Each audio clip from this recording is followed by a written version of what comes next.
اور یہ ہمیشہ اصول یاد رکھیے گا، اگر آپ یہ باتیں یاد رکھیں گے تو انشاءاللہ بے شمار وساوس سے محفوظ رہیں۔ ہمارے مذہب نے اظہار خوشی کی اجازت دی ہے، اس کا کوئی طریقہ مخصوص نہیں کر دیا کہ ایسا ہی کرنا ویسا نہ کرنا۔ ہاں حرام سے منع کیا ہے، ناجائز سے منع کیا، اس کا انکار نہیں، لیکن جائز طریقے کون کون سے ہیں، مباح طریقے کون کون سے ہیں، اس میں ہمیں بانڈ نہیں کیا گیا۔ تو لہٰذا جو جس قوم کا اظہار خوشی کا طریقہ ہو، اس میں اگر کوئی فعل خلاف شرع نہ ہو تو سمجھ لیں وہ انہی آیات کے حکم کے تحت آئے گا۔ بخاری کی روایت ہے، کتاب النکاح آپ اٹھا کے پڑھیں، نبی کریم صلی اللہ علیہ وسلم کو معلوم ہوا کہ انصار کے ہاں کوئی شادی ہے، تو رحمت کونین صلی اللہ علیہ وسلم نے ارشاد فرمایا کہ تم نے ان کے ساتھ دف کیوں نہ کر دی، کیونکہ انصار اپنی شادیوں میں دف بجاتے ہیں۔ اب دیکھیں ان کے ہاں خوشی کے اظہار کا طریقہ کیا تھا، دف بجانا۔ سرکار نے خود فرمایا کیوں نہیں دف ساتھ کی تم نے، وہ اسی طرح خوشی کا اظہار کرتے ہیں۔ ایسے عید کا دن تھا، کچھ بچیاں حجرہ مصطفیٰ صلی اللہ علیہ وسلم میں کچھ اشعار پڑھ رہی تھی جو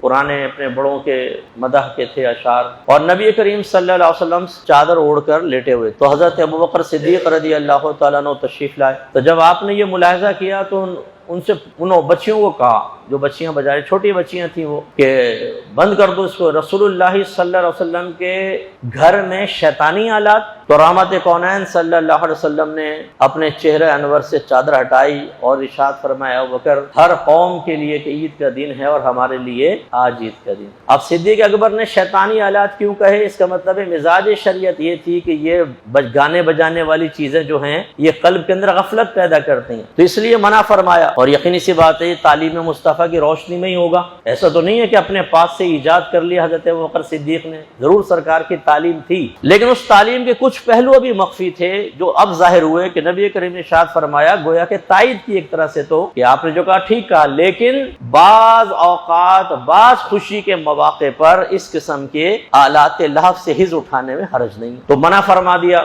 صدیق اکبر کو، گویا کہ بچیوں کی حوصلہ افزائی کر دی۔ اب یہ کیا تھا، وہاں کے جو لوگ تھے ان کے خوشی کے اظہار کا طریقہ تھا، تو سرکار نے منع نہیں کیا۔ اور اس میں ایک بنیادی اصول جو مسند امام احمد بن حنبل میں ہے کہ وما رآہ المؤمنون حسنا فهو عند اللہ حسن، جو مومنین کے نزدیک اچھا ہے وہ اللہ کے نزدیک بھی اچھا ہے، ایک بنیادی اصول ہے۔ اچھا مومنین سے مراد کوئی عام عوام نہیں ہے، مراد یہ کہ اس میں علماء بھی ہوں، خواص بھی ہوں، مفتیان کرام بھی ہوں، یہ جس چیز کو اچھا سمجھیں اور قوم کو اس کی اجازت دیں، یہ اس بات کی علامت ہوگی کہ وہ اللہ کے نزدیک بھی اچھا ہے۔ تو یہاں یہ تو نہیں فرمایا کہ جو قرآن میں اچھا بیان ہوا بس ویسے خوشی کا اظہار کرو، جو حدیث میں بیان ہوا ویسا نہیں، یہ قیامت تک کے مومنین کے لیے اصول بیان ہوا کہ ہر دور میں مسلمان جس چیز کو اچھا سمجھتے ہیں ان میں اظہار خوشی کے طریقے بھی ہوئے وہ اللہ کے نزدیک بھی اچھے ہوں گے۔ اور آپ یہ دیکھیے ہمارے بچے پیدا ہوتے ہیں، ہمارے خوشی منانے کا طریقہ سب کا کمیونٹیز کا مختلف ہوتا ہے، ہمارے یہاں منگنیاں ہوتی ہیں، خوشی کے اظہار کا طریقہ علیحدہ ہے، شادی ہوتی ہے اس میں رسومات کا طریقہ علیحدہ ہے،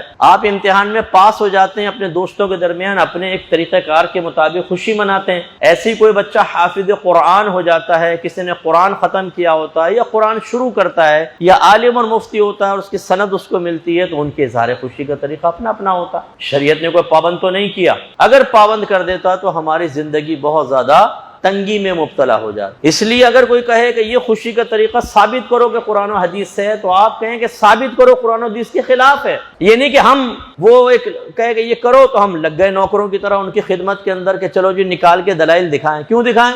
ہماری سب سے بڑی دلیل یہ ہے کہ اللہ کے نبی نے ارشاد فرمایا جس کو مومن اچھا گمان کرے وہ اللہ کے نزدیک بھی اچھا ہے۔ ہاں آپ یہ بتائیں کہ اس میں خلاف شرع طریقہ ہے، اس میں انشاءاللہ آپ ہمیں 2 قدم آگے ہی پائیں گے۔ ایسا نہیں ہوگا کہ اگر کوئی سنی کو غلط کام کر رہا ہے تو ہم اس لیے کہ سنی حوصلہ افزائی کریں، نہیں، ہمارا سنیت کا تعلق دین کے اعتبار سے ہے، کوئی ذاتیات پر مشتمل نہیں ہے۔ حرام و ناجائز تو سگی اولاد بھی کر رہی ہوگی تو ہاتھ پکڑا جائے گا اور سمجھایا جائے گا کہ یہ غلط ہے، چاہے جائے کہ عوام کی حوصلہ افزائی کی جائے اور پھر یہ عوام کو ٹارگٹ بنا کے دیکھو یہ کر رہے ہیں، دیکھو یہ کر رہے ہیں، دیکھو یہ کر رہے ہیں، تو یہ عوام کے اعمال خواص کے لیے دلیل نہیں ہوتے، عوام کے اعمال خواص کے لیے دلیل نہیں ہوتے، ورنہ تو آپ کے گھر کا ہر بچے کا ہر بالغ کا عمل پورے خاندان کے لیے دلیل ہونا چاہیے تھا۔ کوئی ایک گالی بکے تو ہم کہیں تمہارا بکورا خاندان ہے، کوئی ایک چوری کر لے تو ہم کہیں تم چوروں کا خاندان ہے، کوئی غیبت کرے تو ہم کہیں تم گناہ کبیرہ کرنے والوں کا خاندان ہے۔ ٹھیک ہوگا یہ کہنا؟ نہیں ہوگا نا۔ ایک شخص کا اپنا ذاتی عمل پورے خاندان کے لیے برے ہونے کی دلیل کیسے بن سکتا ہے؟ تو اسی طریقے سے اگر عوام الناس کچھ خرافات کر رہی ہے تو اس کی وجہ سے پورے مسلک اہل سنت پر انگلی کیسے اٹھ سکتی ہے؟ علماء پہ بلیم کیسے ہو سکتا ہے؟ ورنہ کون سا مکتب فکر لے کر آئیں، میں اس کے اندر ان کے جو عوام کے اعمال و افعال آپ کو بتا دیتا ہوں کہ کیا کیا ہو رہے ہیں، تو کیا مطلب پھر تو کوئی مسلک دنیا میں صحیح رہے گا ہی نہیں، کسی بھی جہت سے اچھا نہیں رہے گا۔ یہ غلط چیز ہوتی ہے، عوام کا عمل ہمارے لیے دلیل نہیں ہے۔ دیکھیں جی یہ جلوسوں میں کیا ہو رہا ہے، دیکھیں جی مزارات پہ کیا ہو رہا ہے، ارے بھائی جاہل آدمی کر رہے ہیں تو غلط کر رہے ہیں، آپ انہیں روکیں، ہم بھی آپ کے ساتھ ہیں، لیکن اس کا مطلب یہ نہیں ہے کہ ان کی آڑ میں آپ پورے مسلک کی ایک رسم، ایک رواج، ایک طریقہ، اللہ تعالیٰ کی بارگاہ سے کچھ فضائل حاصل کرنے کے طریقوں کو ہی روک دیں آپ۔ ورنہ اگر ایسا ہے تو ساری شادیاں بند کریں کہ ہر شادی میں کوئی نہ کوئی خرافات ضرور ہوتی ہے کہ نہیں ہوتی؟ اور جتنے ینگسٹر بیٹھے ہیں آپ کی بھی ہوگی، اگر آپ دین کے قریب نہیں ہیں تو یاد رکھیے گا، سالیاں بھی منہ پہ اپٹن لگائیں گی، سونے کی انگوٹھیاں بھی پہنائی جائیں گی، ڈھول ڈھمکے بھی ہوں گے، لڑکیاں جو ہیں وہ مہندی کے نام پر سج بن کے پورے محلے کے اندر سے گزر رہے ہوں گے اور لڑکے ان کو دیکھ رہے ہوں گے، ساری غلط رسومات ہوتی ہیں۔ تو اگر ایک غلط رسم کی وجہ سے کسی اچھے عمل کو بند کرنے کا اصول بنا لیا جائے تو اس کا مطلب ہے ہر یونیورسٹی بند کر دو، کیونکہ وہاں کچھ نہ کچھ غلط ضرور ہو رہا ہے، ہر کالج بند کرو، ہر ہاسٹل بند کرو، آپ کی اسمبلیاں بند کر دیں، وہاں پر بھی بہت کچھ غلط ہو رہا ہے۔ اسی طریقے سے ہر شادی بند کر دیں کیونکہ غلط ہو رہا ہے، نہیں وہ سب چلتا رہے۔ میلاد مصطفیٰ بند کر دو، کیوں؟ جلوس میں ایسا ہو رہا ہے۔ مزارات کی حاضری بند کر دو، کیوں جی؟ مزار پر ایسا ہو رہا ہے۔ تمہارا دماغ خراب ہے؟ تم کون سی جگہ پر رہتے ہو ذرا یہ بتاؤ؟ فرشتوں کے درمیان رہتے ہو؟ تمہارے محلے میں برائی نہیں ہوتی تو اس کا مطلب پورا محلہ بند کر دو۔ دارالعلوموں کے اندر برائیاں نہیں ہوتی کیا؟ خرابیاں ہوتی ہیں، ہزارہ خرابیاں ہوتی ہیں، دارالعلوم بند کر دیں؟ یہ اصول بالکل غلط ہے، بند نہیں کیا جائے گا، اصلاح کی جائے گی، اور اصلاح بھی پولائٹلی ہوگی، ڈنڈے مار اصلاح نہیں ہوگی کہ آپ مباح کو حرام کا درجہ دے دیں۔ آپ مسلمان ایک مباح کام کر رہے ہوں، آپ انہیں بدعتی بنا دیں، مشرک بنا دیں، کافر بنا دیں، یعنی آپ کے علاوہ سارے مشرک ہیں، آپ کے علاوہ سارے کافر ہیں، آپ کے علاوہ سارے بدعتی ہیں، اور سب کے سب جہنم میں جائیں گے۔ یہ ایک پپو ایسا ہے جو سیدھے جنت میں جائے گا۔ یہ طریقہ کار بھی غلط ہے۔